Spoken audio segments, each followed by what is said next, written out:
Siapa yang mengajarkan kepada kamu bahwa ada gambaran Tuhan? Kenapa? Setahu saya, tradisi agama Samawi tidak mengenal Tuhan bergambar. Bahkan dalam kitab Perjanjian Lama dikatakan Allah bukan manusia, sehingga dia menyesal. Nah, apa gambaran Tuhan kamu? Apakah Tuhan mirip manusia? Kalau begitu, ini adalah Tuhan yang menjiplak ciptaannya sendiri. Apakah Tuhan seperti itu? Membuat ciptaan, lalu meniru ciptaannya tersebut, supaya sama dengan ciptaan. Silahkan jelaskan kepada saya. Karena setahu saya, tradisi agama Samawi yang saya maksud adalah agama Bani Israel.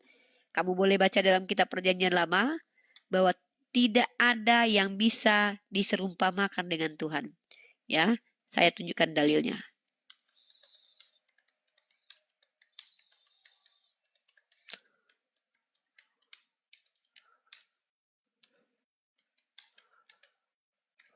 Ya. Kamu buka Yesaya pasal 46 nomor 5. Kepada siapakah kamu hendak menyamakan aku? Hendak membandingkan aku dan mengumpamakan aku. Kalau Tuhan kamu itu tergambar, berarti Tuhan kamu terumpamakan.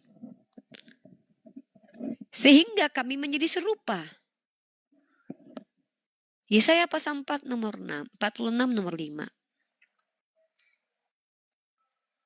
Nah, dalam Al-Quran jelas Allah itu laisa kamislihi syai'. Tidak semisal dengan apapun. Jadi, saya justru bingung. Agama yang selama ini bisa menggambarkan Tuhan itu hanya agama pagan. Seperti mitologi Yunani menggambarkan Tuhan seperti manusia bernama Zeus, dewa-dewa. Seperti agama animisme menggambarkan Tuhan itu seperti roh, walaupun mereka tidak tahu seperti apa roh itu. Atau agama-agama panteisme yang menggambarkan bahwa alam semesta ini adalah Tuhan itu sendiri. Yang mana agama Samawi yang mengajarkan bahwa Tuhan itu tergambarkan? Teofani itu bukan istilah Yahudi, dari kata theos. Ya. Jadi seandainya teman-temanku Kristiani mengakui bahwa Tuhan yang bisa digambarkan, silahkan. It's okay. No problemo. Masalahnya adalah dari mana kalian dapat pengetahuan, informasi bahwa Tuhan yang diperkenalkan oleh Yesus, kamu baca 1 Timotius pasal 6 nomor 16, tidak ada yang dapat melihat Tuhan. Keluaran pasal 33 nomor 2, tidak ada yang dapat melihat Tuhan. Tiba-tiba dikatakan Tuhan itu tergambarkan. Yang saya ingin tahu siapa yang berani-beraninya menggambarkan Tuhan? Apakah gambaran yang kalian lihat itu betul-betul Tuhan? Kalau gambaran yang kalian lihat selama ini bukan Tuhan, maka itu adalah gambar tipuan tentang Tuhan. Apakah agama menganut tipuan? Na'udzubillah min dzalik. Ketika kalian percaya bahwa gambaran itu adalah Tuhan kalian, pertanyaannya apakah itu betul? Apakah itu betul gambaran Tuhan? Mohon maaf buat umat Kristiani yang punya gambar patung Yesus dan gambar Yesus di dinding rumahnya. Apa kalian yakin gambar Yesus seperti itu? Seandainya wajahnya tidak seperti itu, apa kalian tidak takut memfitnah dia? Kalian buatkan rambutnya panjang. Bukankah dalam kitab kalian Paulus berkata, adalah suatu kehinaan, alam pun mengatakan, suatu kehinaan bagi laki-laki yang berambut panjang. Lalu bagaimana kalian mengatakan, agama yang menggambarkan Tuhan, sementara mereka tidak dapat melihat Tuhan, belum pernah melihat Tuhan, tiba-tiba dikatakan agama yang jujur, justru ini mengajarkan kedustaan. Kamu tidak pernah melihat matahari, kamu gambarkan matahari, itu tidak absolut matahari. Jadi, adikku, saudariku yang kukasihi karena Allah, di sini kamu boleh bertanya tentang Islam, tapi kewajiban saya berdakwah kepada kamu. Terlepas kamu, karena saya tidak datang ke rumahmu. Saya tidak mengajak kamu untuk masuk Islam, saya mengajak kamu untuk berpikir. Karena kamu yang naik ke sini untuk bertanya, maka kamu berhak mendapatkan ilmu tentang Islam, adikku. Tanpa ada rasa kebencian, tidak ada alasan membenci. Saya boleh tidak ada alasan mencintai kamu. Mencintai itu tidak ada alasan. Ya, tapi saya harus ada alasan ketika membenci. Saya tidak ada alasan untuk membenci kamu. Maka saya tidak perlu dengan kebencian. Saya tidak perlu membenci agamamu.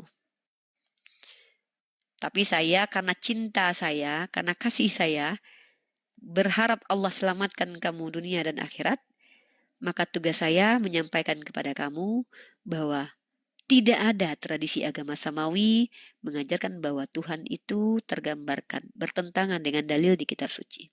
Silakan adindaku untuk ditanggapi. Iya Kak, kan maksudnya kalau di Kristen kan memang tidak jelas sih, kita tidak tahu gimana bentuk Tuhan kan, tapi kan di Kristen kita tahu Tuhan kita pernah hidup. Kalau di Muslim kan kita tidak Sebentar, tahu. boleh Uni potong dulu adik? Oke. Uni minta maaf ya. Kata-kata kamu barusan itu adalah sebuah penghinaan tanpa kamu sadar. Mengatakan Tuhan pernah hidup. Tuhan pernah hidup.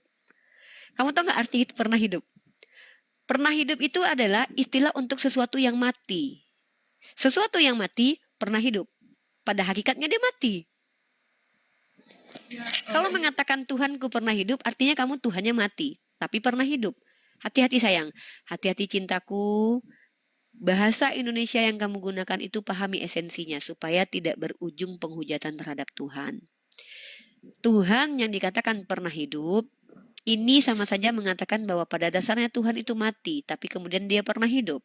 Na'udzubillah min dzalik. Islam tidak mengenal Tuhan pernah hidup. Tapi Islam mengenal Allah itu maha hidup. Maha hidup adindaku. Hati-hati sayang. Iya, maaf Umi, maksudnya kan dia kan mati, tapi dia bangkit dari ketiga. Oke, Uni tambahkan lagi. Ya, Kamu percaya Tuhan mati? tidak. Tapi kamu baru menyebutkan barusan. Tuhan kamu Iya, pernah tapi kan mati. dia bangkit di hari ketiga. Dia menebus Kamu percaya semua. Tuhan mati sayang? Tidak. Tapi kamu Tidak. percaya dia pernah bangkit. Ada apa? Coba sayang, pakai akalnya sayang. Kamu tidak percaya Tuhan mati, tapi kamu percaya dia bangkit dari kematian. Ini artinya secara tidak langsung kamu sedang bertengkar dengan dirimu sendiri.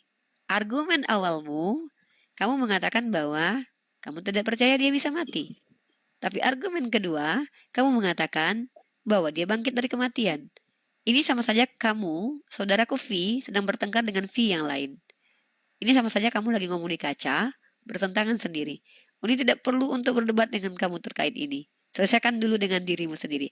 Apakah Tuhan itu mati atau tidak? Jawab dulu sendiri baru omongkan dengan Uni. Karena percuma nanti debat kusir. Kalau Uni katakan, kamu sepakat dengan Uni bahwa Tuhan tidak pernah mati. Tapi kemudian kamu percaya Tuhan itu pernah bangkit. Artinya dengan mengatakan pernah bangkit, dia pernah mati.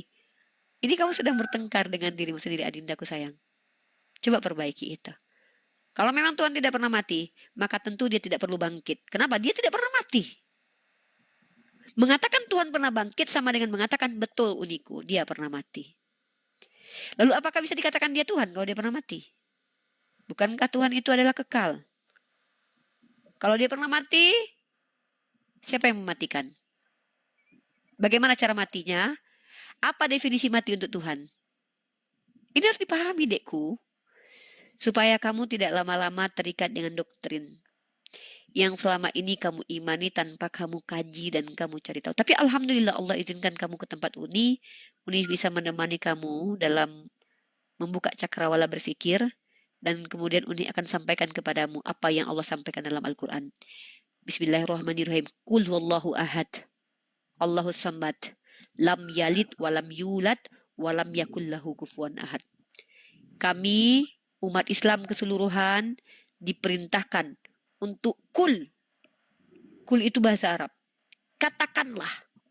Kami diperintahkan untuk mengatakan. Apa yang harus kami katakan? Allahu ahad.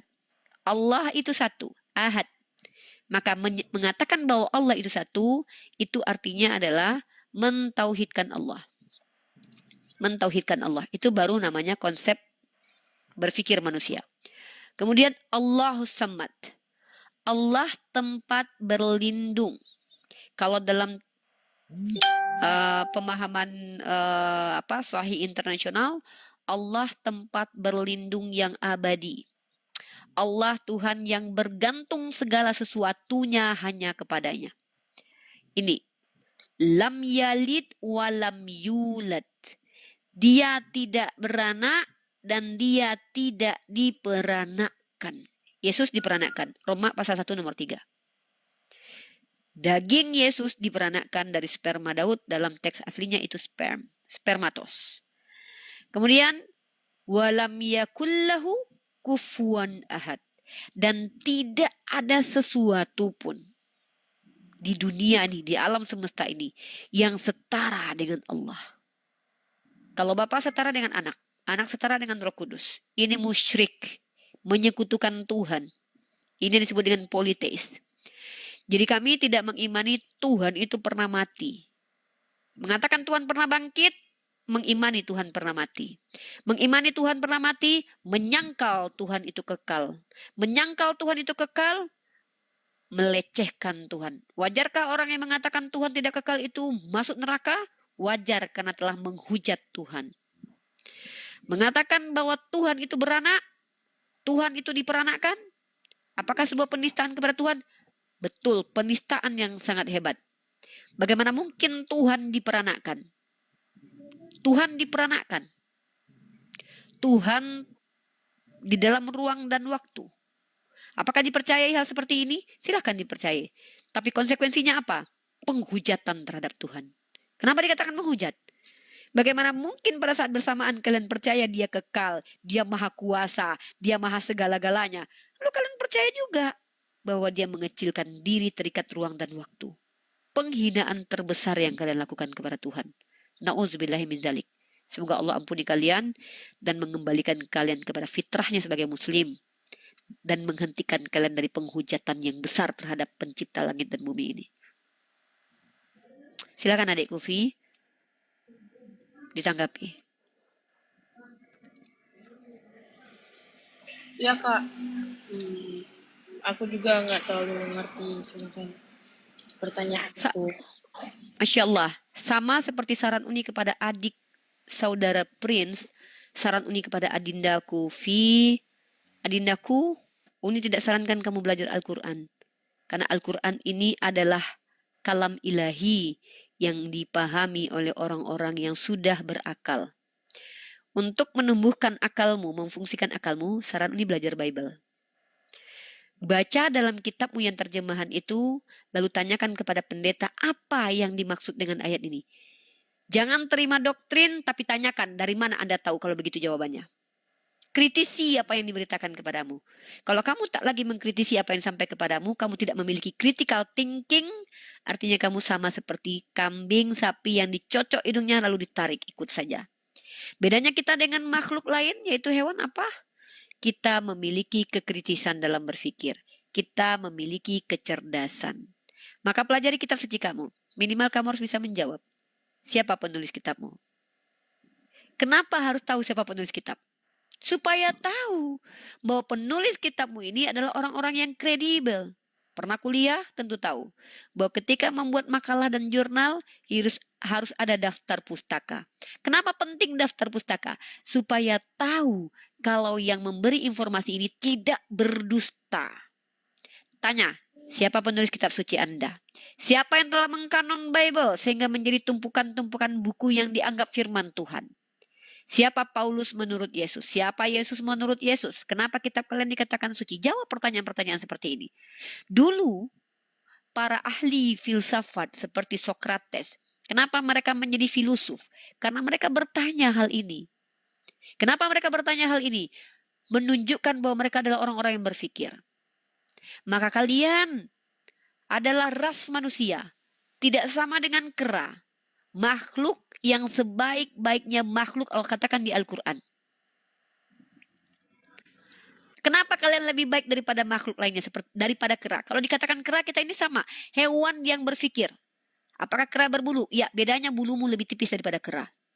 Apakah hidungmu itu sama seperti kera, lubangnya 2? Ya, bedanya hidungmu lebih bagus daripada kera.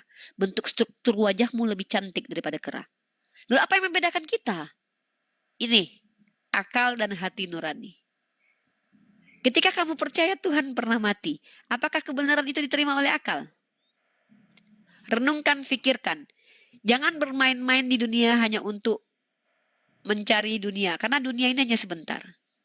Saya sedang menanti pertemuan saya dengan Allah. Saya sedang menghadapi pertemuan nanti dengan Allah. Saya tidak mau membuang waktu lagi, insya Allah, walaupun mungkin akan terlaksana nanti. Manusia seperti saya banyak doifnya, lemahnya. Saya mungkin juga akan nonton video-video yang tidak penting nanti. Tapi usahakanlah supaya tidak buang-buang waktu di dunia ini untuk kesibukan yang menyibukkanmu, sehingga kamu berpaling dari hari penghakiman nanti. Kaget setelah mati dibangkitkan, ternyata hari penghakiman itu nyata. Kamu tidak bisa balik lagi. Maka masih ada kesempatan sekarang. Allah yang maha pengasih, Tuhan yang maha rahman ini adalah Tuhan yang maha baik kan menurut Kristen. Bagaimana mungkin Tuhan itu bisa dikatakan baik, tapi sementara Tuhan itu sengaja membuat umatnya sesat. Sengaja, karena tanpa alasan yang jelas membuat umatnya sesat. Katanya dia maha baik. Maka di Islam, manusia disesatkan karena fasik. Karena dia keluar dari pemahaman yang seharusnya. Karena dia tidak pakai ini. Tidak pakai hati, tidak pakai akal. Apakah masuk ke dalam hati nuranimu? Seorang anak manusia tidak pernah berbuat salah. Tidak pernah ingkar kepada Tuhan. Mati di tiang salib terkutuk, Galatia pasal 3:13. Untuk membuat orang-orang berdosa bebas masuk surga tanpa harus bertanggung jawab dengan dosa-dosanya. Masuk hati nurani itu. Masuk hati nurani itu. Pikirkan pakai hati. Bagaimana pemahaman kalian tentang anak manusia yang tidak pernah berdosa? Dalam kitab kalian, dalam Amsal dikatakan, orang fasik dijadikan tebusan bagi orang benar. Tapi terbalik dalam iman Kristen. Orang benar yaitu Yesus menjadi tebusan bagi orang fasik. Kenapa terbalik dengan Amsal? Kenapa bisa berbeda? Nah, saya mengajak Vivi, adindaku, untuk belajar Bible. Baca Bible, tanyakan pendeta. Tidak puas dengan pendeta satu, tanyakan ke yang lain. Sudah muak dengan jawaban pendeta, hadir ke hadapan saya lagi. Datang kepada saya. Uni. Bagaimana cara Uni memahami ini? Setiap perkataan Yesus, kalau kami umat Islam yang memaknai, tidak menjadi asbab Yesus terhina. Ketika Yesus berkata, akulah jalan kebenaran dan hidup. Tidak ada siapapun yang bisa datang tanpa melalui aku. Kalau Kristen ini ditanya, apakah Yesus itu adalah jalan kebenaran dan hidup seluruh manusia? Yes. Artinya kalian menuduh Yesus berdusta. Kok bisa? Buktinya, Henok dan Elia sudah ke surga tanpa mengenal Yesus. Tapi kalau orang Islam yang menjelaskan, kami tidak perlu menuduh Yesus berdusta. Kami katakan, itu betul. Tidak ada satupun orang dari Bani Israel yang bisa tembus surga kecuali mengikuti Yesus, mengakui Yesus sebagai Mesia pada zamannya. Karena memang dia mengatakan, aku diutus hanya untuk domba-domba tersesat dari Bani Israel. Maka apa yang dia katakan itu temporerir pada waktu itu dan sampai untuk sekarang. Kalau ada orang Israel, kalau dia tidak percaya pada Yesus adalah Mesias, dia tidak pernah bisa sampai kepada Islam. Dan siapapun Yahudi, Israel, Bani Israel, ketika sudah menjadi Islam, pasti mengakui Nabi Isa sebagai Mesias. Maka ketika siapapun masuk ke dalam Islam, sudah pasti masuk surga menurut Yesus. Karena setiap orang yang beragama Islam, pasti mengakui dia sebagai jalan kebenaran dan hidup. Untuk umatnya. Ini kami umat Islam. Atau dalil mana yang kamu bawa? Siapa Yesus menurut Yesus? Adakah Yesus mengatakan, akulah pencipta langit dan bumi, sembahlah aku? Oh, ada dalam kitab Wahyu di Alfa Omega. Bisakah kalian membuktikan bahwa itu Yesus yang datang atau iblis? Kalian tahu bagaimana iblis datang ke hadapan Yesus mengaku penguasa? Padaku telah diberikan kuasa. Kenapa diksi yang sama juga dilontarkan oleh makhluk yang bertemu dengan konon katanya Yohanes di Pulau Patmos? Bukankah Yesus adalah orang yang sangat rendah hati, mengatakan, aku tidak dapat berbuat apa-apa dari diriku sendiri. Tiba-tiba ada tokoh yang muncul di Pulau Patmos. Ditulis oleh entah siapa. Mengaku, dikatakan bahwa itu Yohanes. Bahwa tokoh ini mengaku, akulah Alfa Omega. Kenapa berbeda? Kenapa ketika jadi manusia, dia sangat rendah hati? Dia tidak pernah mengaku sebagai Tuhan. Tiba-tiba dia muncul di Pulau Patmos. Dengan bukan wujud dia yang sebenar-benarnya. Mengaku bahwa dia adalah Alfa Omega. Tipuan macam apa? Apa kalian mengatakan dia penipu? Apa mengatakan kalian dia tidak konsisten dengan sifatnya? Sifat ketika jadi manusia berbeda dengan sifat ketika sudah jadi roh? Apakah seperti ini? Astagfirullahaladzim. Artinya kalian menuduh Tuhan itu tidak konsisten. Maka saya mengajak adikku, kalian masuk Islam, saya tidak dapat keuntungan. Kecuali Allah berikan kepada saya, bisa jadi pahala atau kemuliaan. Karena melalui wasilah saya, asbab kalian mengenal Allah. Wallahu a'lam bishawab. Itu urusan Allah. Itu tidak ada urusan dengan saya. Itu urusan Allah. Allah punya urusan. Tapi saya mengajak kalian untuk aslam. Aslam itu apa? Tunduk, patuhlah kepada apa yang kalian imani. Coba apa yang kalian imani dalam Bible? Siapa Yesus menurut Yesus? Siapa satu-satunya Tuhan menurut Yesus? Bisa tidak kalian konsisten dengan hal ini? Bisa tidak kalian tunjukkan kepada saya bahwa kalian betul-betul mengikuti apa yang Yesus ajarkan? Yang mana ayat yang kalian ikuti? Kasihilah musuhmu. Sudahkah kalian lakukan itu? Bagaimana caranya? Maka tolong, di hadapan Unirifa, kalau kalian menyampaikan agama kalian, pasti saya tanggapi. Tapi kalau kalian bertanya, hak kalian mendapatkan jawaban. Saya tidak perlu memaksa kalian untuk, ayo masuk Islam, mu'alaf. Tidak. Belajarlah adindaku dulu. Mumpung Tuhan masih memberikan kesempatanmu untuk memakai akal dan hatimu, sebelum tiba waktunya dicabut nyawamu, dikembalikan kepada asalmu. Pada saat itu kamu tidak bisa lagi berkata apa-apa. Silakan ditanyakan selanjutnya. Assalamualaikum Bang Dato. Waalaikumsalam warahmatullahi wabarakatuh. Ya, Fi, adikku yang aku cintai karena Allah. Ya Kenapa udah. aku mencintaimu? Karena Allah. Karena kamu adalah ciptaan Allah, sebaik-baiknya ciptaan, berhak atas ilmu yang diberikan melalui lisannya Nabi Muhammad SAW. Adakah alasan saya membencimu? Tidak ada. Apakah ada alasan saya mencintaimu? Tidak perlu alasan untuk mencintai. Mencintai tidak butuh alasan, membenci wajib ada alasan. Gitu. Ya, tanda kiri muslim non muslim. Kenapa tertawa Muslim. adikku? Iya, ada yang mau Tidak disampaikan? ada. Kadang nih. Iya. Kalau tidak ada yang mau Tidak ada, disampaikan, aku ingin diturunkan bertanya. ya. Oh, bertanya kepada siapa? Hanya bertanya Bertanya kepada siapa? sama Uni. Sama Silakan. Uni. Uni prioritaskan Oh, non-muslim. Ya, Imanu tunjukkan Baik. kebohongan yang mana. Kamu punya hak untuk tunjukkan ya. Part mana yang saya bohong, karena definisi bohong adalah mengatakan sesuatu yang tidak benar. Maka tugas kamu ketika menuduh seseorang itu adalah buktikan kalau saya berbohong. Ya, kalau tidak, Imanu berarti kamu yang berbohong menuduh saya berbohong. Bagaimana kamu nggak berbohong? Tuhan yang Ya. kamu sembah aja Bapa dari segala dusta. Buktinya? Di mana? Ya memang. Sabar Bang Dato, sabar Bang Dato. Saya tidak mau debat kusir teman-teman, tapi saya ingin Vi dan Prince melihat bagaimana perbedaan diskusi antara umat Kristen Saya- yang memiliki kebencian dengan saya. Saya Silakan bertanya. Imanu tunjukkan. Saya Imanu, bertanya. Kamu belum boleh mana? bertanya. Kamu belum boleh bertanya. Tunjukkan dulu tuduhan tadi. Saya berbohong itu tunjukkan. Karena kalau tidak Oke. mampu menunjukkan saya berbohong, maka kamu adalah Saya si pembohong. tunjukkan ya. Saya Bapak segala tunjukkan dusta ya. dulu, bentar. Bapak segala dusta. Yohanes pasal 8 nomor 37. Sebentar. Saya Kita tunjukkan baca. ya. Ya, silakan. Saya tunjukkan di kitab Yesaya. Silakan. Saya tunjukkan Silakan. di kitab Yesaya ya.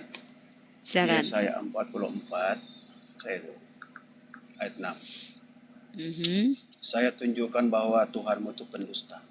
Silakan. Beginilah ya. Buktikan Yesaya dustanya 4. Allah. Diam, Tunggu, diam, bentar. diam. Ya, saya tidak Diam peduli dulu, dengan diam kitabmu dulu. Tunjukkan bukti Allah pernah berbohong. Itu saja. Saya enggak. Yesaya. Kalau Iya, saya iya. bicara itu, saya Nanti saya arahnya ke buktikan. situ. Nanti arahnya No, ke no, situ. no, no. Nanti Saya arahnya ke situ. minta bukti kalau Allah diam pernah dulu, berbohong. diam dulu. Nanti arahnya ke situ. Nah, begini. Kok Beginilah Anda yang masuk di sini? Sabar, Bang, beginilah sabar. Yahweh, Apa-apa, beginilah Bang, Yahweh Natal. Raja Israel. Beginilah Yahweh Raja Israel dan yang menebusnya. Yahweh berfirman, Akulah yang awal dan akulah yang akhir. Dan tidak ada Tuhan selain aku.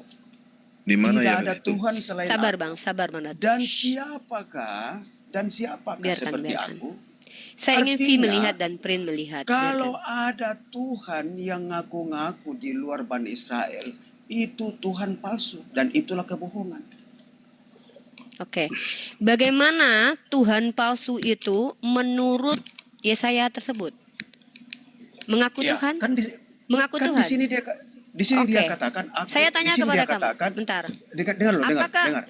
gantian dong. Kalau gini artinya Enggak, kamu ya. sedang memaksakan saya untuk mendengarkan kebohonganmu. Bagaimana gantian Bang Manu? Kamu tadi sudah saya dengarkan. Sekarang saya menanggapi. Apakah Iya, saya Tuhannya belum Bani selesai. Israel Saya itu belum adalah selesai. manusia? Sebentar. Manusia, apakah Tuhan dalam kitab Yesaya itu ketika dia berkata, dia adalah manusia? Jawabannya gampang. Asal kamu Silakan. diam. Jawabannya gampang, Silakan. asal kamu diam. Saya Di hanya sini fokus kan, kepada pertanyaan saya iya, dan iya, saya tidak mau saya mendengarkan menjawab. kedustaanmu karena semakin Saya banyak saya biarkan menjawab kamu pakai bicara, dalil. semakin banyak dustamu. Silakan. Saya Saya menjawab pakai bertanya, dalil.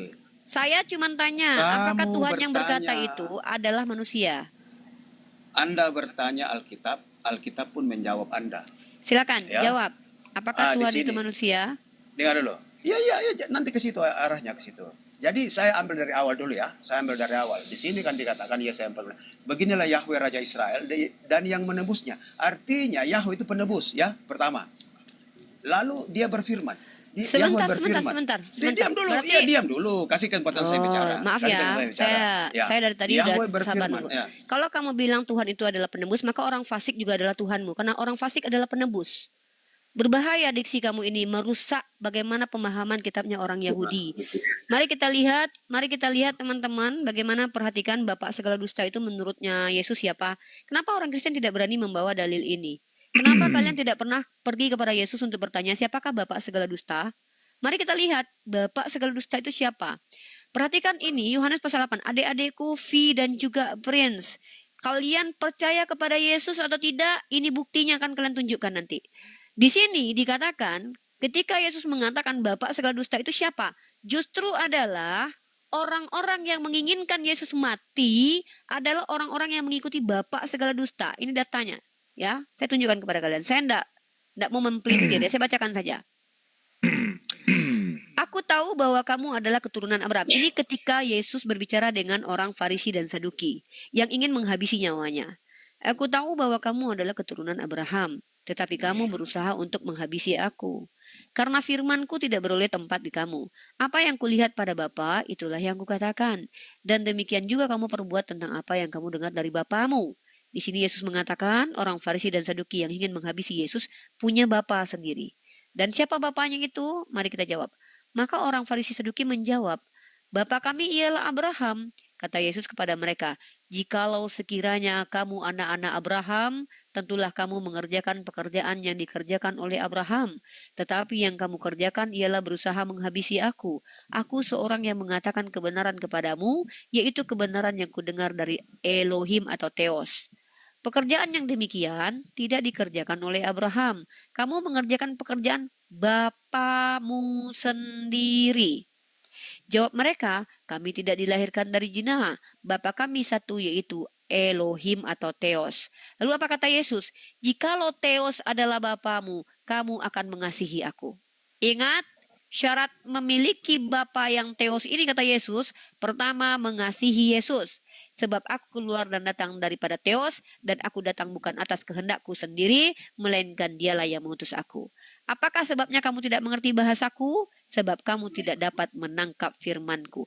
Iblislah yang menjadi bapakmu dan kamu ingin melakukan keinginan bapakmu.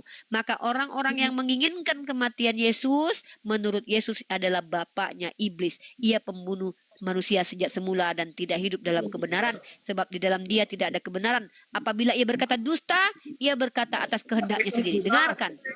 Tada kiri demi dulu, tada kiri. Kalau tidak turun dulu ya, jangan ganggu diskusi. Ya, iblislah yang menjadi bapakmu. Jadi tidak benar-benar. Ya, jadi ternyata menurut Yesus orang yang menginginkan kematian Yesus, bapaknya adalah iblis, yaitu si pendusta.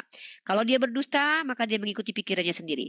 Nah, tahukah kalian, ketika orang-orang Yahudi zaman dulu menginginkan kematian Yesus, kalian umat Kristen adalah orang yang menikmati kematian Yesus. Kalian membenarkan bahwa dia betul-betul mati.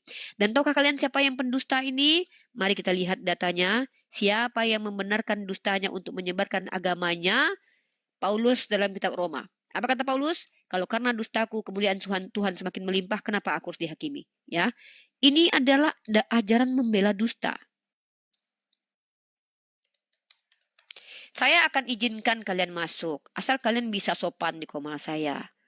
Saya sedang diskusi baik-baik dengan dua saudara dan saudari saya. Saya tidak butuh orang-orang yang merusak diskusi yang bermartabat ini, ya. Kalau karena dustaku, kemuliaan Tuhan semakin melimpah. Mari kita baca dalilnya, ya. Perhatikan ini, saya mau tanya kepada kalian, bagaimana cara kalian memahami perkataan Paulus yang membenarkan dusta? Tetapi jika kebenaran teos oleh dustaku semakin melimpah bagi kemuliaannya, mengapa aku masih dihakimi lagi sebagai orang berdosa? Paulus membela dustanya. Lalu kalian menuduh Allah berdusta tanpa bisa memberikan bukti. Kalian mengambil kitab Yahudi lalu memahaminya sendiri, lalu melemparkan anak panah itu kepada Allah tanpa bisa membuktikan bahwa Allah pernah berbohong. Ini fitnah keji. Dan saya tidak butuh orang-orang seperti ini, di Komal seperti ini ya. Pertama itu hanya akan merusak peradaban. Ya, kalau dibilang saya takut, ya saya takut Komal ini rusak. Rusak kekondusifan Komal ini karena adanya orang-orang seperti kawan kita Kristen tadi yang tidak bisa disiplin, tidak bisa bersabar, tidak on the point. Saya cuma minta, apa bukti Allah berdusta? Kalau saya katakan Tuhan kalian pernah berdusta, saya mampu membuktikannya. Contoh, yang sering saya bawa, teman-teman perhatikan. Saya tidak menghina Tuhan kalian. Tapi konsekuensi, ya, ketika kalian mengimani kitab suci kalian sebagai kitab suci, hanya akan membuat kalian menghina Tuhan kalian. Ya, saya tidak pernah menghina, tidak berusaha menghina, karena saya adalah pendiskusi lintas agama. Ya, mari kita lihat Lukas pasal 24 nomor 46. Justru kalau saya bilang Tuhanmu pembohong, saya bisa buktikan. Pertama, Paulus pendusta. Memang dia adalah Farisi munafik. Lalu saya bisa katakan bahwa Yesus terindikasi berbohong.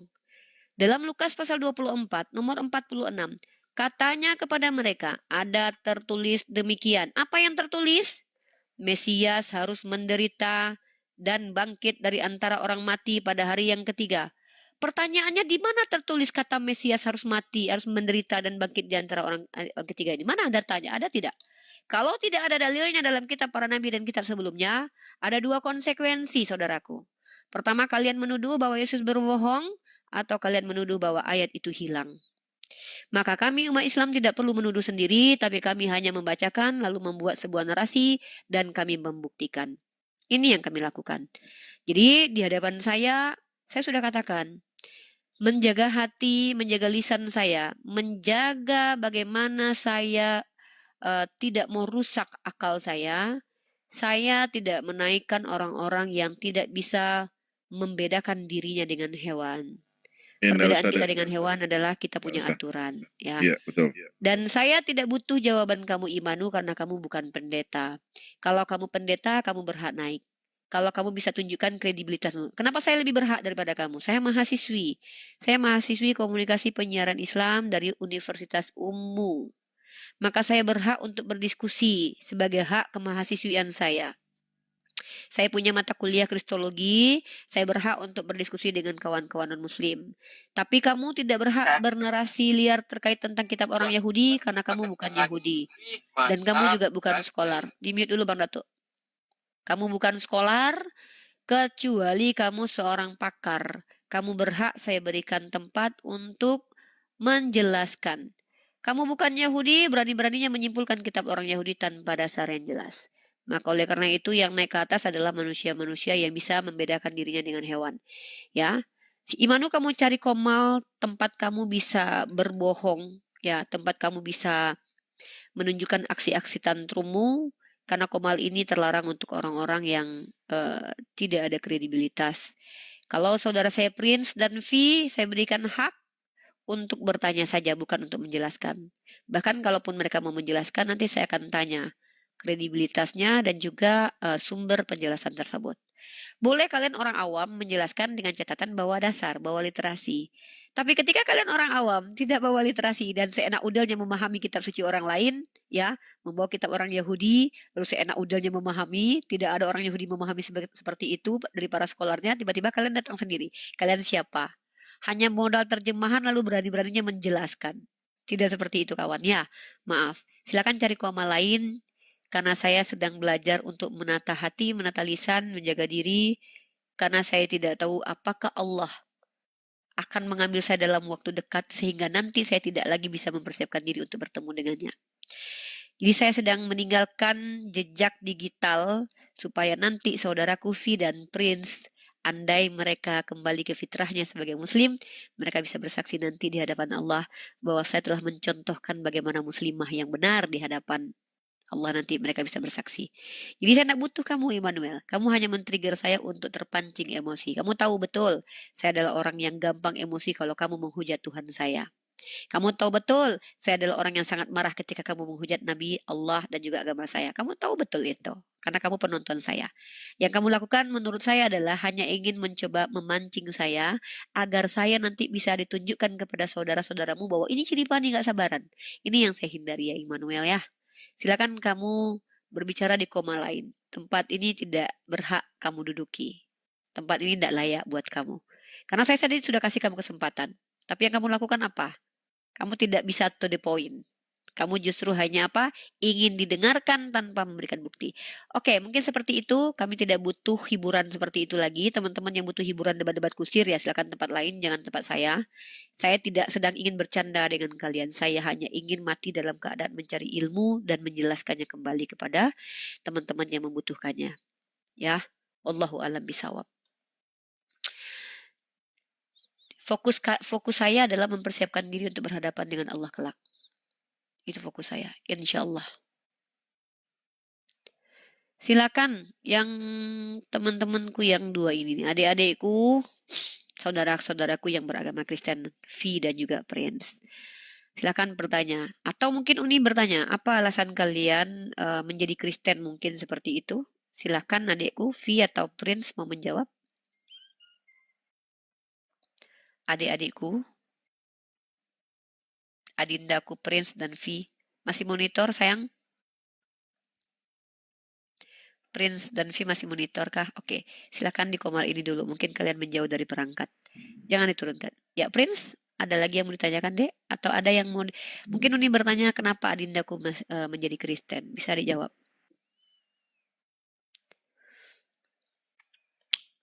Bisnat.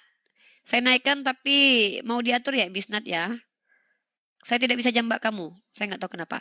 Oke Prince, silakan Prince. Kenapa adikku menjadi Kristen? Silakan dijawab. Alasannya apa?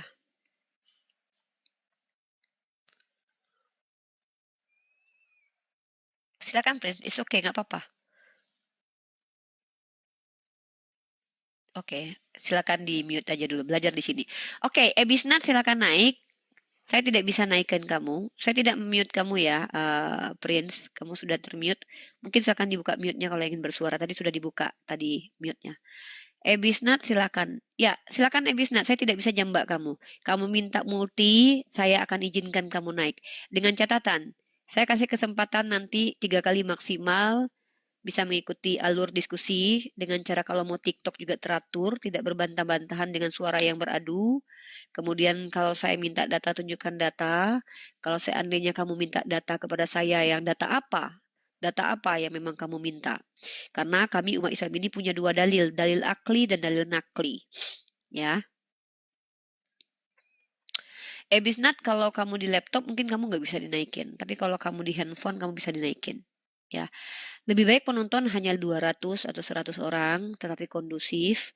Saya tidak berani lagi untuk menjadi asbab perpecahan, karena saya tidak takut dengan pemerintah, tapi saya takut dengan Allah. Pemerintah itu bukan ditakuti, tapi dipatuhi semua anjuran-anjuran dari mereka. Ya, pemerintah hanya manusia biasa. Tapi saya takut sama Allah. Saya takut sama Allah. Saya takut sama Allah. Ketika kalian menjadi asbab perpecahan di komal saya tentu akan ditanya sama Allah saya. Ya, apa yang harus saya jawab nanti ketika saya membiarkan kalian di sini rusuh? Jadi tidak perlu ya kalian naik ke atas kalau mau rusuh. Cari koma lain kalau mau rusuh. Tempat ini tempat di mana saya akan bersaksi nanti kepada Allah. Ketika Allah memanggil saya kembali ke sisinya nanti.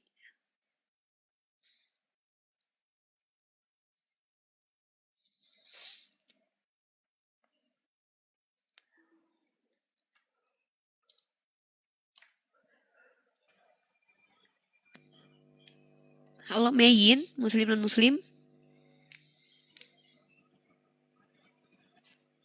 Halo Meyin.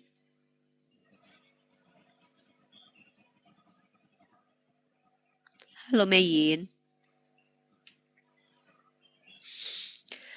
Halo Meyin. Oke Meyin, suaranya tidak kedengaran. Bisnat, saya tidak tahu kamu bisa naik itu ada di diri kamu itu, ada di server kamu bisa naik atau tidak. Karena saya hanya menunggu yang mau naik dan saya naikkan. Meyin, saya turunkan ya.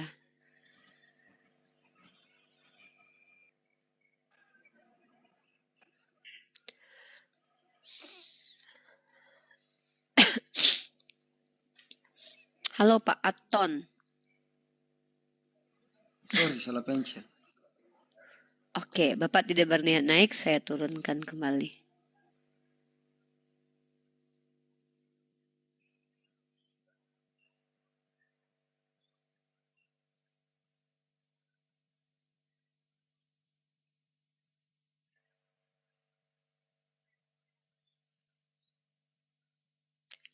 Ya, Mas Wito, muslim dan muslim Mas Wito.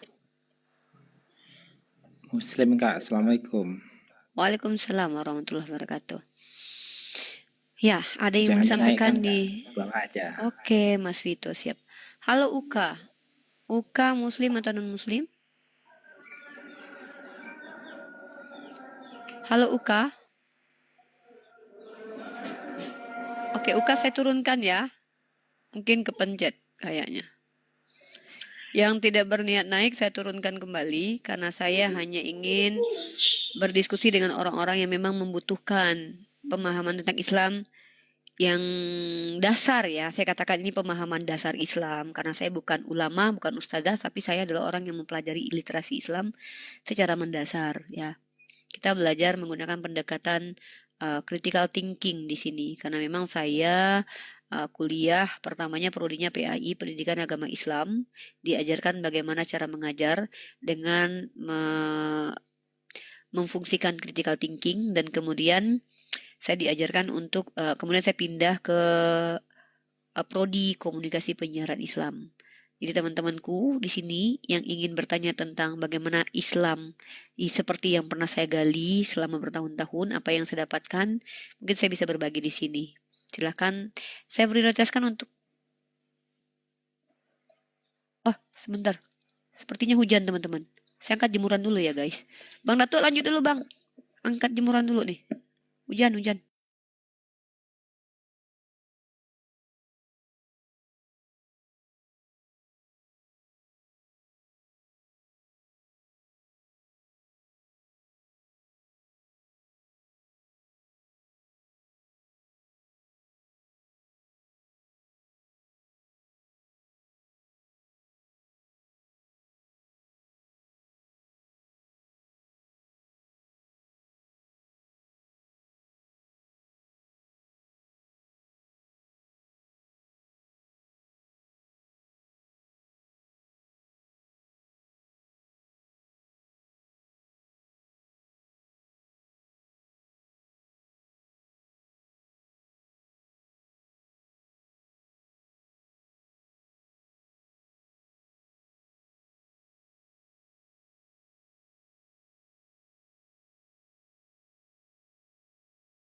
Oke, I'm come back. Insyaallah. Oke, V masih monitor V? Ya, Ebisnat silakan minta naik ke atas. Saya ndak bisa naikin kamu. Kan sudah bilang dari tadi, saya ndak bisa jambak kamu.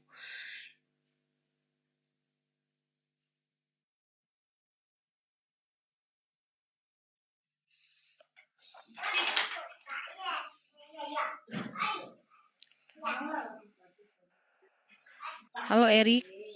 Erik. Halo Erik. Oke, saya turunkan. Ya teman-teman, kembali lagi.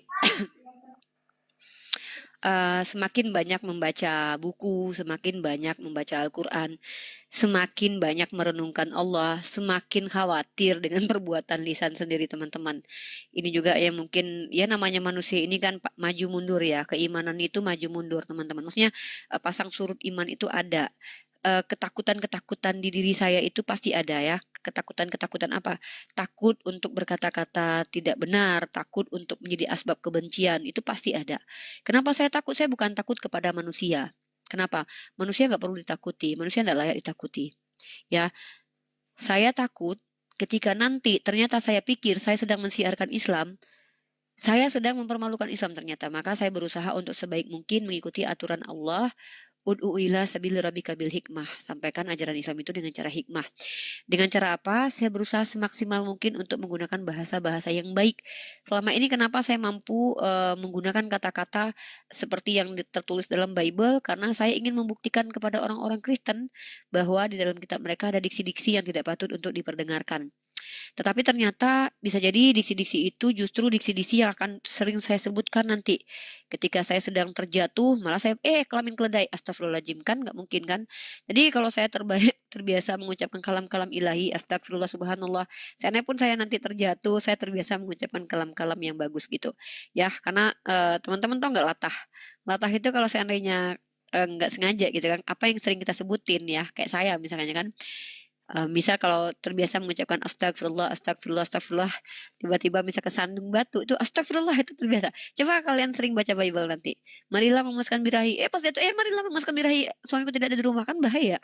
Ya kan? Kan nggak bagus begitu kan. Itu nggak bagus banget buat kalian. Jadi baca Bible bukannya diharamkan, tetapi ya nggak ada salahnya membuktikan kepada teman-teman Kristen ini apakah kitab suci.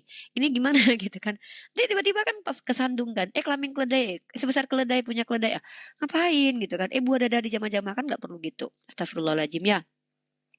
Jadi teman-teman saya betul-betul berusaha semaksimal mungkin untuk ya Allah ya Rabbi ya Rahman ya Karim. Mungkin berapa jam kehidupan saya telah saya sia-siakan ya Allah. Harusnya saya mendapatkan ilmu dan membagikannya kembali, tapi justru malah bisa jadi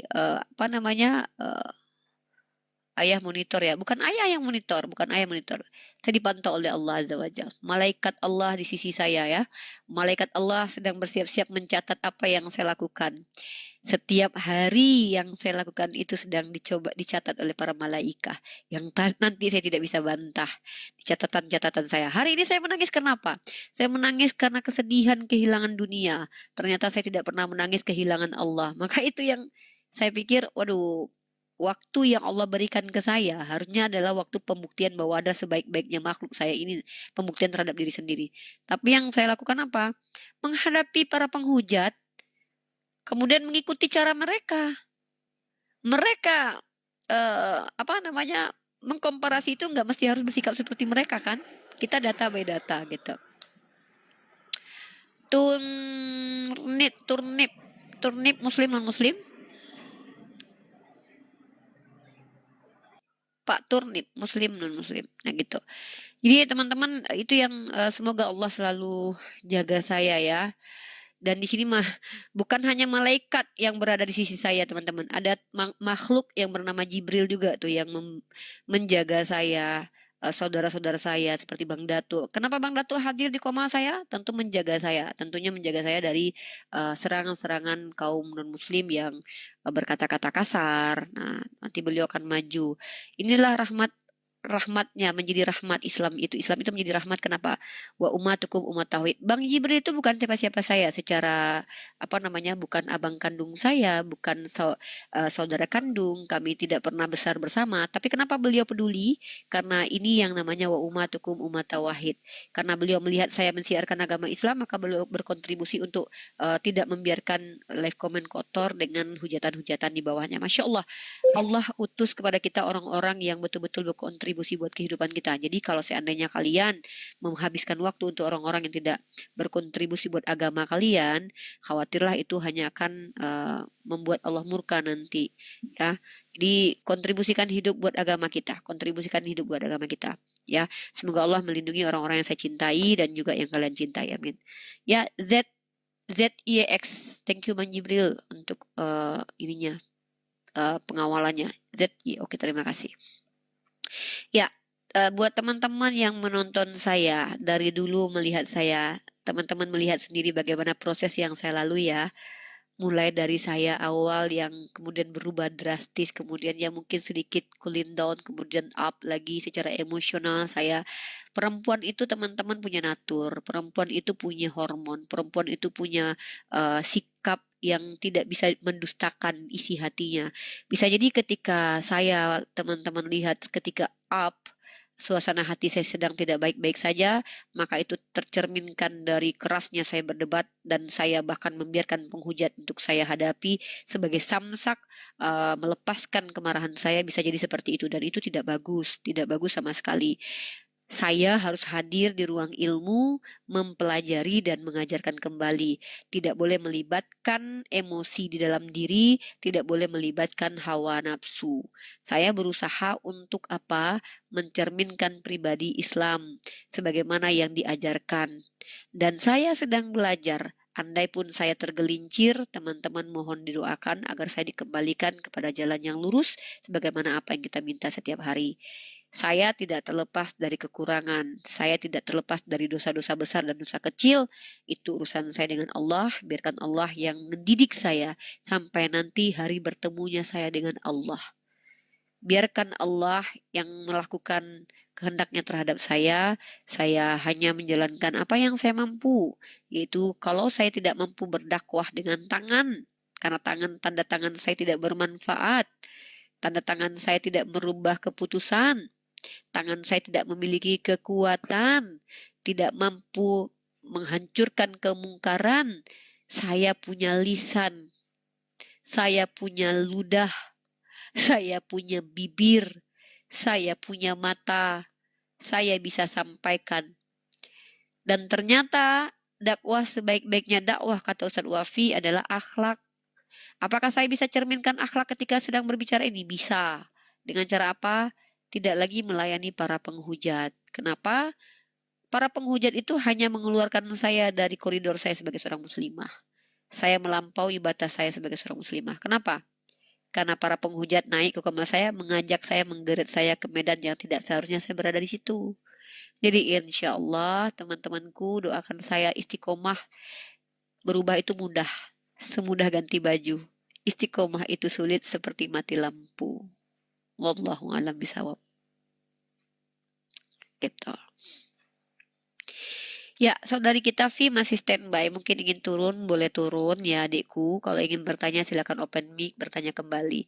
Buat teman-teman muslim yang silahkan ingin bertanya naik. Kalau yang muslim ingin diskusi-diskusi santai boleh. Saya tidak menjanjikan saya bisa menjawab apapun. Karena saya sangatlah lemah dan sangat-sangat kekurangan dalam hal banyak hal. Ebisnat silahkan naik Ebisnat. Saya sudah bilang berkali-kali Ebisnat. Host hanya mampu menaikkan yang request dan mampu menjambak siapa yang mau dinaikkan. Tapi kamu tidak punya akses. Saya tidak tahu kenapa. Kenawai. Oke, saya naikin ada 3 tamu yang ada di bawah. Saya naikin semua saja walaupun muslim. Mungkin ada yang mau beliau sampaikan. Ada yang mau beliau tambahkan ya. Bisa jadi yang antri di koma saya adalah orang-orang yang lebih berilmu dari saya yang berhak menyampaikan apapun. Oke. Kita sapa dulu satu persatu.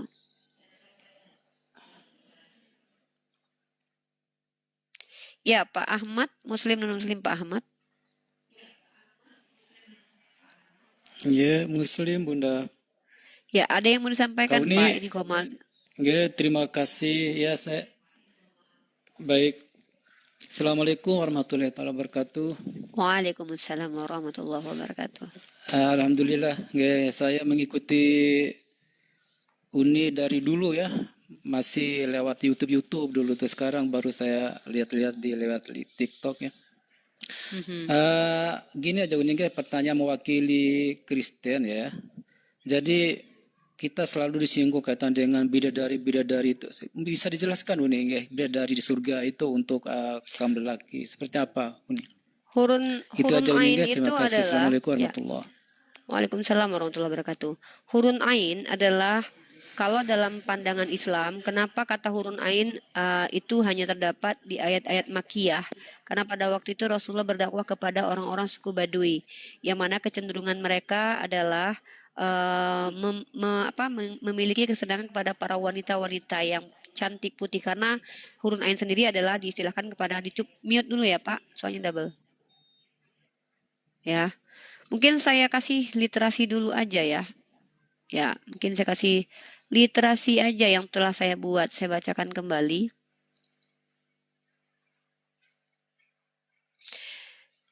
Teman-teman, saya mau menjelaskan esensi bidadari, teman-teman ya. Bismillahirrahmanirrahim. Satu materi di mesia.org. Teman-teman boleh lihat, ini menjawab syubhat tentang pesta seks di surga. Dan di sini saya mengumpulkan definisi atau pemahaman terkait tentang esensi surga dan penghuninya di ajaran Islam.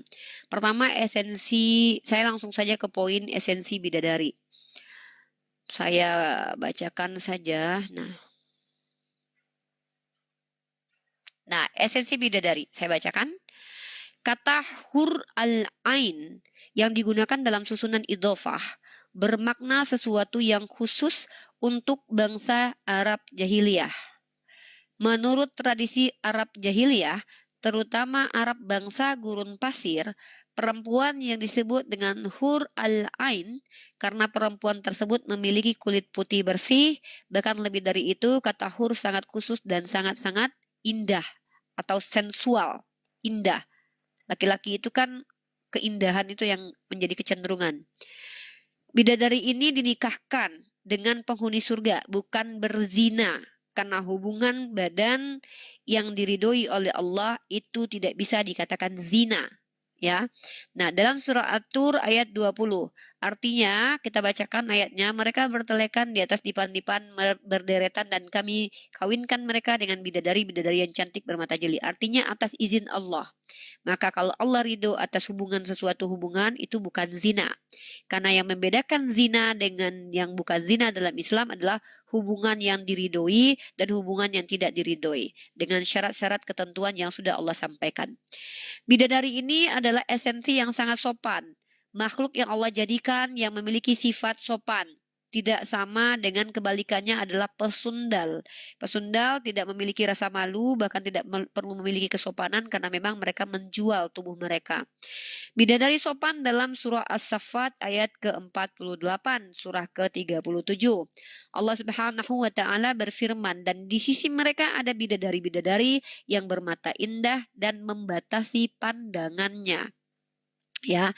Dan dari penjelasan dari 3 penjelasan yang saya dapatkan tentang hur al-ain ini, maka kita tahu bahwa bidadari itu adalah makhluk yang indah, yang sejenis akhirnya dengan manusia, yang mereka diciptakan oleh Allah dengan kekuasaan Allah, dan mereka adalah makhluk-makhluk yang diberikan kepada makhluk surga, ya, untuk menjadi pelayan. Wallahu alam bisawab. Silakan. Pak Ahmad mungkin ada lagi sebelum kita sapa teman yang lain.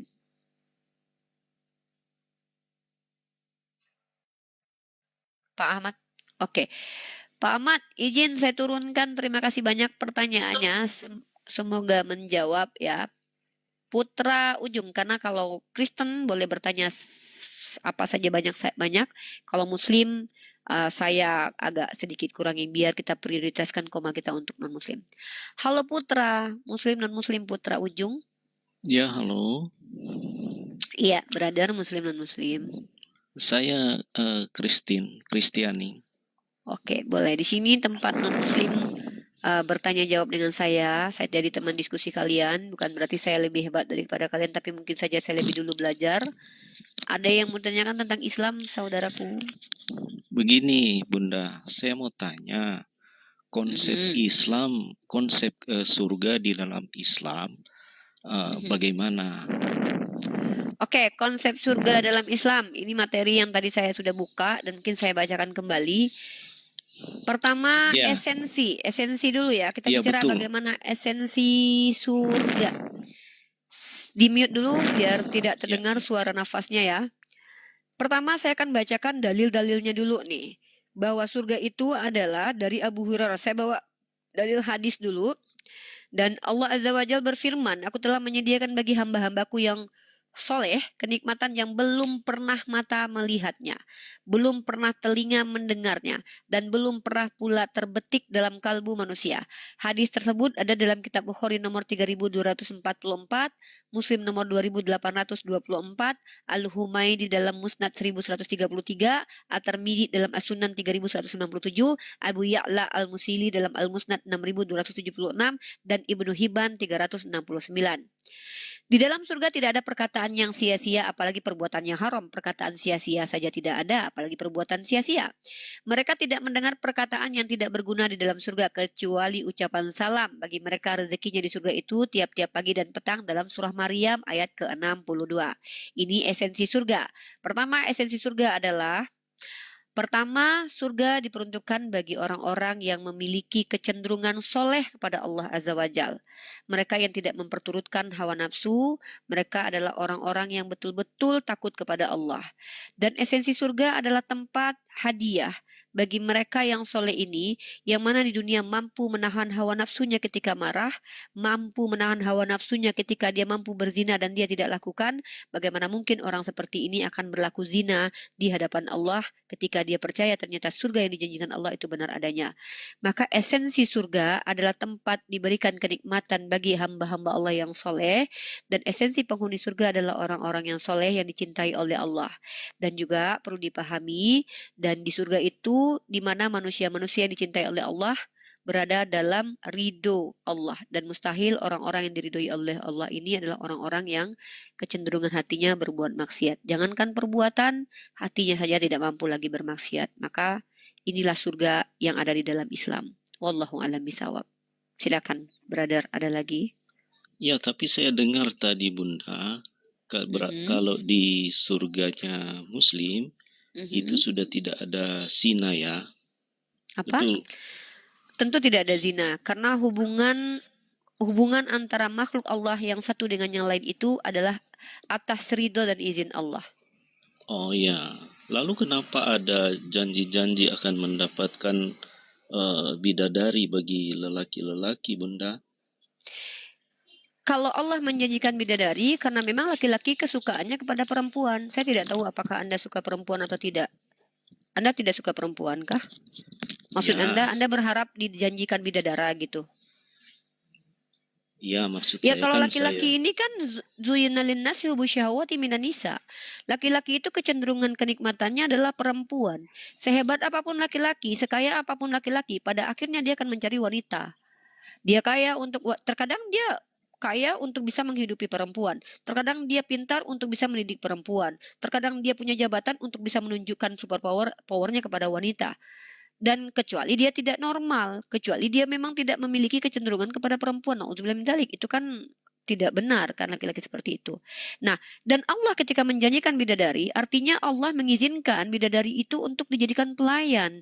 Dan itu tidak berzina, karena definisi zina kan sudah saya katakan tadi. Hubungan yang diridhoi oleh Allah itu bukan zina, tapi kebalikannya itu adalah zina. Kalau Allah yang menjanjikan, Allah yang mengizinkan, kenapa dikatakan zina? Nah, sekarang saya minta temanku, saudaraku putra, coba definisikan zina dalam agama Anda dulu, biar kami tahu tuh. Perbedaan zina dengan non-zina dalam agama Anda itu seperti apa? Biar kami tahu. Ya, sebentar, saya masih ada pertanyaan, Bunda, berkaitan dengan surga. Lalu, kalau manusia kan di dunia ini, ketika dia hidup di dunia ini, maka dia terdiri dari 3 unsur, yaitu tubuh, jiwa, dan roh. Izin interupsi. Bisa saya tahu Ya. dari mana manusia itu punya 3 unsur? Saya tidak tahu. Unsur itu apa? Saya ingin kita pemahamannya saya mengerti dulu ya. Apa definisi unsur dalam yang Anda sebutkan itu? Jelaskan dulu ke saya. Kenapa manusia hanya ada 3 unsur? Bukankah manusia ini memiliki jasad, ya, sifat, atau Anda bilang manusia tidak punya sifat? Saya tidak mengerti unsur itu apa. Apakah jiwa adalah unsur? Apakah ruh adalah unsur? Kenapa sifat tidak ada? Apakah manusia tidak punya sifat? Kenapa hanya terbatas kepada 3? Bisa tunjukkan literasinya kepada saya bahwa manusia hanya punya 3 unsur. Maksud saya Jiwa, tubuh, dan roh. tubuh, jiwa, dan ruh. Itu Iya, dari hal mana yang Anda tahu kalau manusia hanya memiliki tubuh, jiwa, dan roh? Saya ingin Anda tunjukkan kepada saya literasinya. Karena saya tidak mengerti informasi bahwa manusia itu hanya memiliki jiwa, tubuh, dan roh itu tuh dari mana? Informasinya dari mana begitu?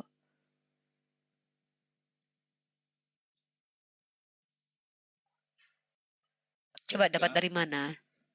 Ya, apakah kalau manusia itu ya atau begini, sebentar kalau dulu, my brother. Brother, kalau yang disebut Bunda dengan tidak manusia itu apa? paham, ya kalau Saya Bunda bukan tidak, tidak paham, ya, brother. Diskusi itu begini. oke Saya begini. bukan tidak, saya berusaha memahami apa yang Anda pahami. Oleh karena itu saya ingin tahu dari mana kepahaman Anda. Biar saya yakin bahwa pemahaman Anda itu pemahaman yang benar. Nah, Iya, apa yang disebut dengan manusia? Manusia adalah makhluk ciptaan Allah dengan al-bashar, dengan jasad yang dianugerahkan kepadanya ruh dan dianugerahkan kepadanya sifat-sifat kemanusiaan. Itu kan manusia. Pertanyaannya, apakah manusia ini nanti yang ada di surga atau bukan manusia lagi? Karena kalau bukan manusia yang di surga, artinya tidak bisa dikatakan manusia masuk surga, tapi ruh yang masuk surga. Nah, di Islam, manusia ini yang masuk surga. Apa yang disebut dengan manusia? Makhluk ciptaan Allah yang memiliki jasad, yang dianugerahkan ruh, yang memiliki sifat-sifat kemanusiaan, yang memiliki jiwa, dan inilah yang disebut dengan manusia. Yang manusia ini yang masuk surga nanti.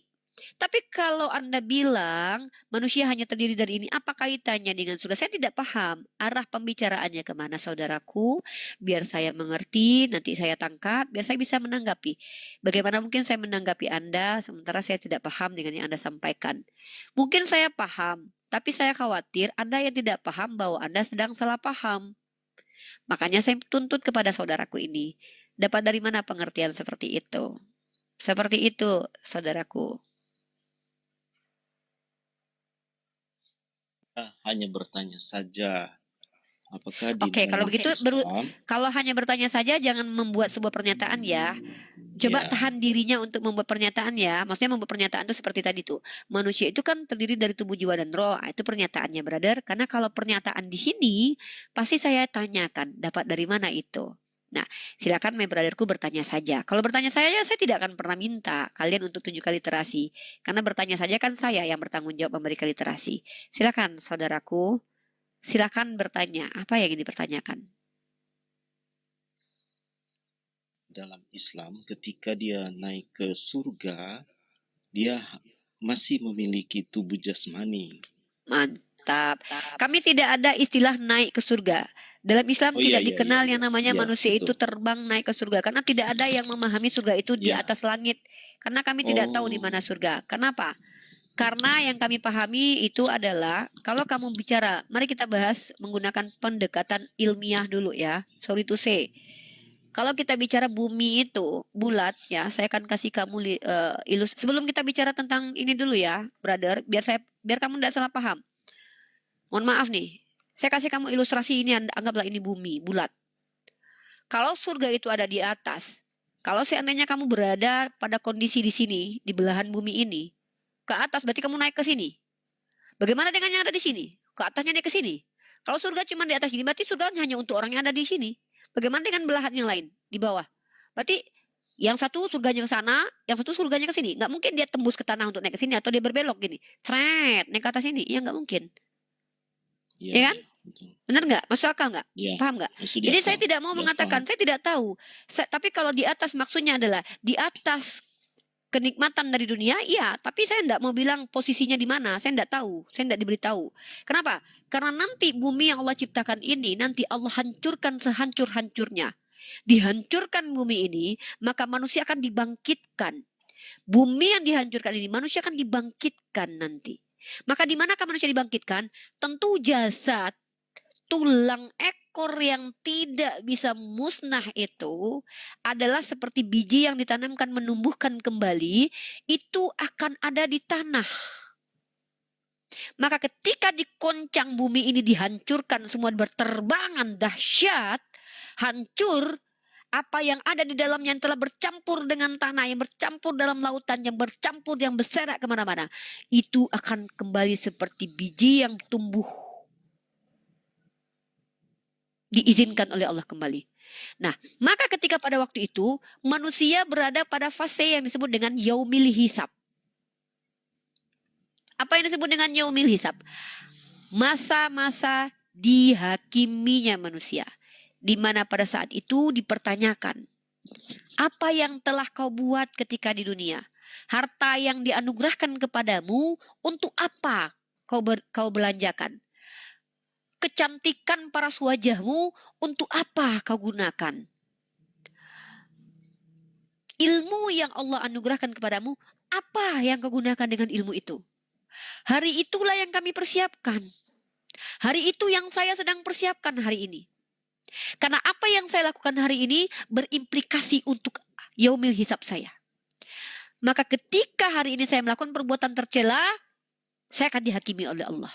Tapi Islam ajarkan, kalau kau adalah manusia yang pasti tentu bisa berbuat dosa, maka kau boleh bertaubat. Kembali kepadaku, kata Allah. Nah, jadi kalau bicara tentang surga, apakah kami jasad utuh? Allah katakan, betul. Allah membangkitkan manusia sebagaimana pertama dia diciptakan. Karena yang namanya manusia, ada jasad, ada ruh, ada jiwa, dan ada sifat kemanusiaan. Karena kalau sudah tidak ada salah satu sifat kemanusiaan, maka dia bukan manusia lagi. Allah tidak merubah dia menjadi makhluk lain. Allah tidak merubah dia menjadi entitas lain. Karena yang akan bertanggung jawab manusia yang telah berbuat seperti apa dia di dunia. Bagaimana mungkin ketika tanganmu yang ada jasadnya ini, mohon maaf dengan sangat, mohon maaf. Tanganmu yang meraba, yang bukan punyamu, yang menikmati, lalu tanganmu itu tidak dihukum. Justru kebalikan, brother. Di Islam itu justru yang dihukum itu yang apa yang pernah menikmati itu. Mohon maaf. Kalian berzina. Lalu kalian berharap yang menikmati zina itu tidak dihukum. Apa yang mau diazab? Yang menikmati adalah tubuh kalian, jiwa ruh kalian yang bersama dengan kalian, itu yang menikmati. Maka kenapa itu yang tidak dihukum? Dan ketika kalian lelah bekerja, kalian seorang suami, tangan kalian yang berkeringat, lalu tangan kalian ini tidak menikmati kenikmatan. Karena sudah tidak dijadikan tangan lagi. Karena sudah jadi ruh. Tidak make sense. Ini Tuhan tidak adil. Maka keadilan Islam terlihat di sini. Ketika Allah bangkitkan manusia sebagaimana dia diciptakan, itu bentuk keadilan Allah. Ketika kau berbuat maksiat yang menikmati tubuhmu, maka tubuhmu harus bertanggung jawab. Ketika kau bersusah payah menjalankan perintah Allah dengan tubuhmu yang berkeringat, tubuhmu yang akan menikmati. Ini Islam. Yang namanya ruh. Ruh itu apa yang menghidupkan. Ruh itu dianugerahkan kepada kita yang kita tidak pernah tahu bagaimana esensinya. Maka kalau ada ruh yang masuk surga, sama saja Tuhan tidak menghukum jasad yang ikut berdosa. Seperti itu, saudaraku, silakan. Maka saya katakan, betul. Allah menciptakan kami dengan jasad utuh. Ya, Bunda, masih ada pertanyaan lagi, Bunda, boleh? Silakan. Apakah manusia yang akan menghuni surga itu ketika dia ditempatkan di surga, maka ketika dia di dunia nyata dia cacat atau katakanlah lumpuh atau katakanlah dia hanya satu kaki, ketika dia di surga nanti apakah Allah akan memberikan dia tubuh yang baru, yang sempurna? Oke, saya kasih kamu literasi ya. Kamu tahu tidak, di dalam Islam itu kami dibangkitkan sesuai dengan amal perbuatan kami. Ya, bahkan kami diperbaiki ya. Gitu. Bahkan kalau ada orang yang dalam Islam itu dia meminta-minta, tapi dia kakinya sehat, tangannya sehat, kamu tahu tidak dia dibangkitkan dengan bentuk apa? Nanti dia dibangkitkan dengan wajah cacat tanpa daging. Kalau ada suami yang tidak adil kepada istri-istrinya, dia akan dibangkitkan dengan keadaan pincang. Kalau ada orang tua yang tidak adil kepada anaknya, dia dibangkitkan dalam keadaan pincang. Justru ketika manusia nanti ada memiliki ketidaksempurnaan dibangkitkan oleh Allah, itu karena amal perbuatannya di dunia. Tapi wallahu a'lam bishawab, kehendak Allah ya. Bisa jadi Allah sudah ampuni dan dia sempurna. Tapi yang jelas manusia dengan sebaik-baiknya bentuk. Saya coba carikan kamu dalilnya dulu supaya kamu tahu dari mana kami dapat informasi seperti itu.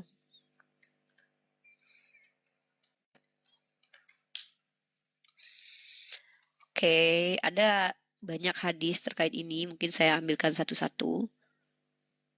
Oke. Dan kami meyakini manusia dibangkitkan sebagaimana dia di awal diciptakan dan bahkan belum berhitan pada waktu itu. Ini saya lihat dia akan dibangkitkan pada hari kiamat dalam keadaan bertalbiyah, berarti ada dalam keadaan yang sementara. Mungkin bertanya dulu sampai saya mencari dalilnya buat Anda. Ini tanggung jawab saya, silakan. Pertanyaan selanjutnya mungkin. Ya, untuk sementara cukup dulu Bunda. Makasih informasinya. Ini nih. Ya. Brother tunggu dulu ya, saya kasih dalilnya dulu. Oke. Saya masih mencari ya.